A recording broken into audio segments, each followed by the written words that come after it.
நாங்கள் வந்து இயக்குனர் இமயம் திரு பாரதிராஜா அவர் வந்து நாங்கள் சந்திக்க வந்தோம். ஏன்னா வந்து கடந்த சில நாட்களாக சோசியல் மீடியாவில் பத்திரிகையில் வந்து தவறான செய்திகள் வந்துக்கிட்டே இருக்குது. அதை வந்து தெளிவுபடுத்துறதுக்காக இன்றைக்கி வந்து நாங்கள் அவரை சந்திக்க வந்தோம். அவருடைய டாக்டரை வந்து சந்தித்து பேசினோம். அவர் வந்து இப்போ ஐசியூவில் இருக்கார். உடல் உறுப்புகள் எல்லாமே நல்லா இயங்கிக்கிட்டு இருக்குது. நிமோனியா வந்து அட்டாக் ஆகிருக்கு. ஸ்டேபிள் கண்டிஷனில் இருக்காங்க அப்படின்னு வந்து தகவல் கொடுத்தாரு. நாங்கள் பார்க்கலாமான்னு சொல்லி கேட்கும்போது அவர் வந்து இந்த நேற்று அவங்க குடும்பத்தார் நிறைய பேர் வந்து பார்த்ததால இன்ஃபெக்ஷன் அதிகமாக இருக்குது, அதனால் இன்ஃபெக்ஷன் இல்லாமல் இருக்கிறதுக்காக நாங்கள் யாரையும் இப்போ அலோவ் பண்ணலன்னு சொன்னாங்க.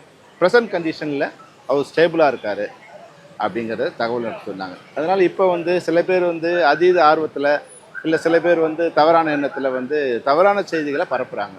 உண்மையாகவே நீங்கள் இயக்குனர் இமயம் மேலே வந்து நீங்கள் அன்பு கொண்டு இருந்தால் அவர் உடல் நலமாக வேண்டுங்கிற பிரார்த்தனை பண்ணுங்கள். அது ஒரு வகையில் அவர் வந்து அவரோட உடல் ரெக்கவரிக்கு வந்து ஹெல்ப்ஃபுல்லாக இருக்கும். தவறான செய்திகளை பகிராதீங்க. எந்த செய்தியாக இருந்தாலும் குடும்பத்தாரோ இல்லை ஹாஸ்பிட்டல் நிர்வாகமோ செய்தியை கொடுப்பாங்க. அதுக்கு முன்னாடி வந்து நீங்களாக விருப்பப்பட்டோ இல்லை எந்த தவறான செய்திகளும் யாரும் பகிர வேண்டாம். நாங்கள் வந்து குடும்பத்தார் எல்லாரையும் சந்தித்தோம். தலைமை டாக்டரையே சந்தித்து அவரோட உடல்நிலையை கேட்டோம். டாக்டரோட வெர்ஷன் வந்து கிளியராக இருந்தது. எல்லா ஆர்கன்ஸும் வந்து நல்லா வேலை செய்து ஸ்டேபிளாக இருக்காங்க. நிமோனியா வந்து அட்டாக் ஆகிருக்கு. அதனால் வந்து இன்ஃபெக்ஷன் இருக்கிறதால நாங்கள் யாரையும் பார்க்க அலோவ் பண்ணணும்னு சொல்லியிருக்காங்க. இது மருத்துவ அறிக்கையை டெய்லி அப்டேட் பண்ண சொல்லியிருக்கேன். ஏன்னா அந்த தவறான செய்திகள் வராமல் இருக்கிறதுக்காக டெய்லி மருத்துவ அப்டேட் வந்து நீங்கள் வந்து ஹாஸ்பிட்டல்லேருந்து நீங்கள் அதிகாரப்பூர்வமாக அறிவிங்கன்னு சொல்லியிருக்கோம். அது டெய்லி இனிமேல் நாங்கள் கொடுக்குறோன்னு சொல்லியிருக்காங்க. அதனால் வந்து எல்லாருக்கும் ஒரு வேண்டுகோள் என்னென்னா, தவறான செய்தியை பரப்பாதீங்க. உண்மையான அக்கறை இருந்தால் அவரோட உடல் நலமடையத்துக்கு பிரார்த்தனை பண்ணுது. வணக்கம்.